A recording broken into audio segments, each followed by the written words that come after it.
नाजरीन, इंटीरियर सिंध में सैलाब से मुतासर अफराद के लिए घरों की तामीर का एक बड़ा मनसूबा चल रहा है। ये मनसूबा कहाँ तक पहुँचा और क्या लोगों को अब एक बार फिर छत फराम कर दी गई कि नहीं। हमारे साथ मौजूद हैं Sindh people's housing for flood effectives के CEO खालिद शेख साहब। सर, बहुत शुक्रिया वक्त देने के लिए।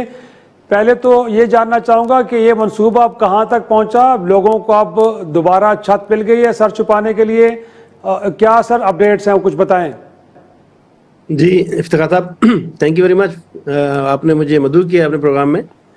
देखिए, ये प्रोग्राम जो बहाली घर का मंसूबा था जिसे हम SPHF कहते हैं, ये हमने 2023 के अवाइल में यानी जनवरी फरवरी में हमने शुरू किया था और अब तक तकरीबन 12 लाख घर जो है वो मुख्तलिफ तकमील के मराइल में हैं, जिसमें 5 लाख मकानात जो हैं वो मुकम्मल भी हो गए और हर महीने हम 50,000 से 70,000 घर जो है वो तामीर कर रहे हैं।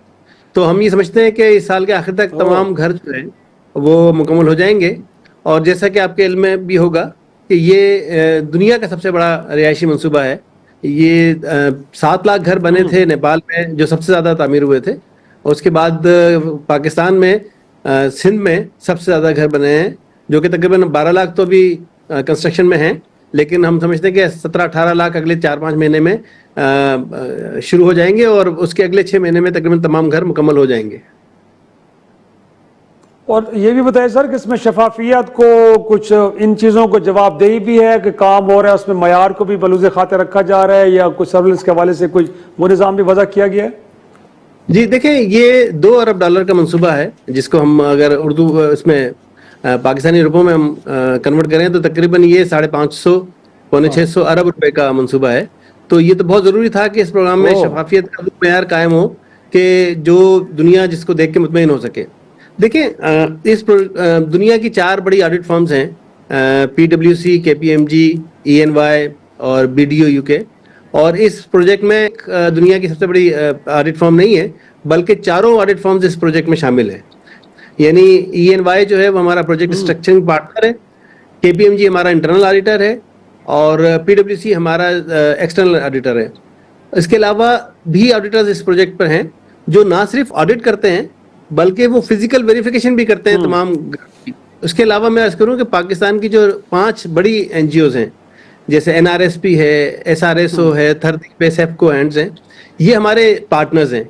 इनका काम है ग्राउंड पर जाके मॉनिटरिंग करना। उनके ऊपर भी हमने इंजीनियरिंग फर्म रखी हुई है जो इनकी पड़ताल भी करती है, इनके काम को भी देखती है और अपनी रिपोर्ट जारी करती है। तो हमने एक सिस्टम बनाया हुआ है चेक एंड बैलेंस का, 5-6 लेयर्स हैं जिसकी वजह से हमें पता है कि इस पूरे निज़ाम को कोई भी जाके देख सकता है।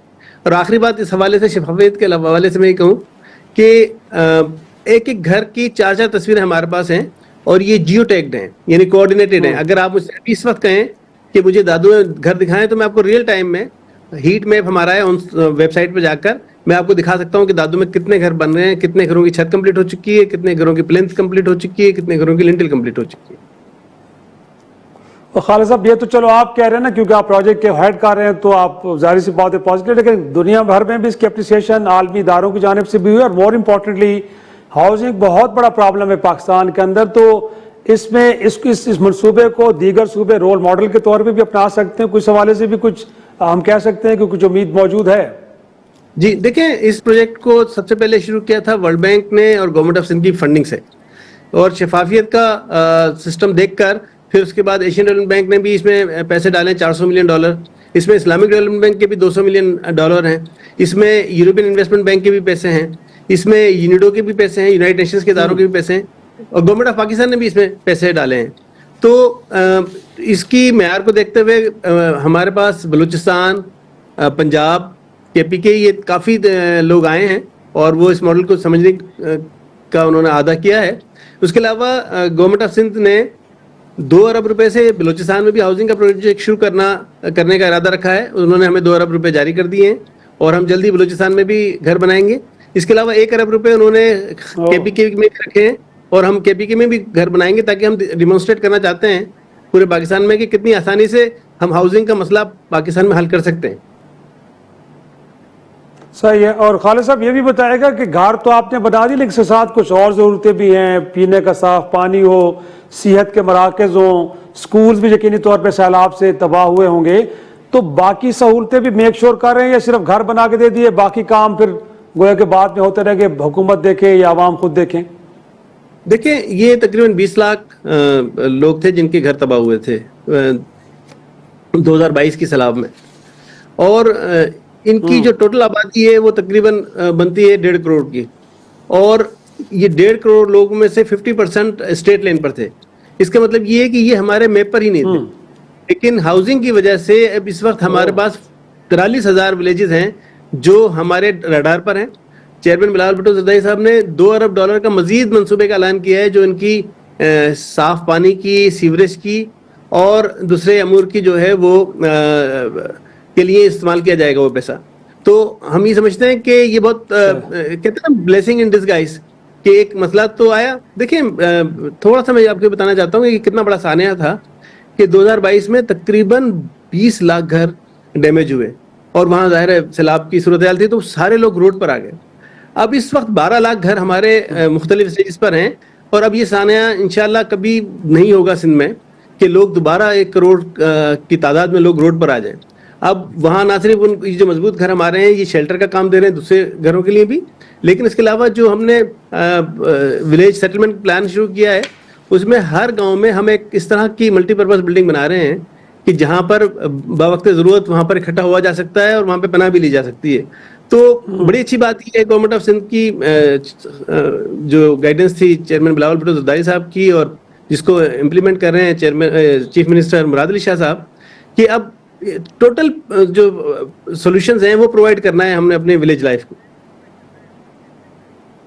और लास्टली ये बताएगा कि सर इसमें मालकाना हकूक भी दे रहे हैं, ऐसा ना हो ना कि क्योंकि वहाँ तो एक वडेरा सिस्टम है, गोया कि लोग वडेरों की ज़मीनों पे बैठे हैं, तो ये आप मकान उनके ही हैं दायमी तौर पे, या ये खतरा रहेगा कि कहीं उनसे छिन जाए?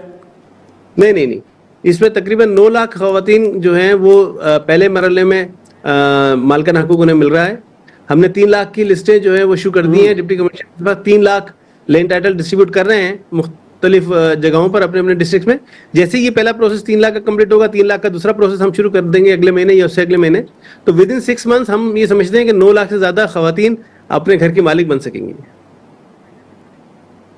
बहुत शुक्रिया Khalid Shaikh, CEO Sindh people housing for flood affectees, हमसे गुफ्तगू कर रहे थे और बता रहे थे कि सिंध के सैलाब मुतासरीन के लिए गोए कि दुनिया का सबसे बड़ा मंसूबा और बड़ी कामयाबी से आगे बढ़ रहा है। 12 लाख घर बन चुके हैं, जिसमें से 9 लाख को तकरीबन ख़वातीन को मालकाना हकूक़ भी दे दिए गए हैं, और ये प्रोग्राम अब आगे तेज़ी से बढ़ रहा है और इसी प्रोग्राम को एक्सटेंड किया जा रहा है बाकी सूबों में भी। खैर पख्तूनख्वा की बात भी कर रहे थे और बलूचिस्तान के अंदर भी इसी तर्ज के ऊपर बनने जा रहे हैं, और साथ में कुछ और भी सहूलतें जिसमें सेहत की सहूलतें हैं, सीवरेज का निज़ाम है, बाकी भी चीज़ें अब इसमें एडअप होगी, जिसके नतीजे में आने वाले वक्त में इस तरह के सानियात को रोकने के लिए भी वो एक इक़दाम किए जा रहे हैं। तो नाज़रीन, आज का प्रोग्राम यहीं पे ख़त्म करते हैं, इजाज़त दीजिए, खुदा हाफ़िज़।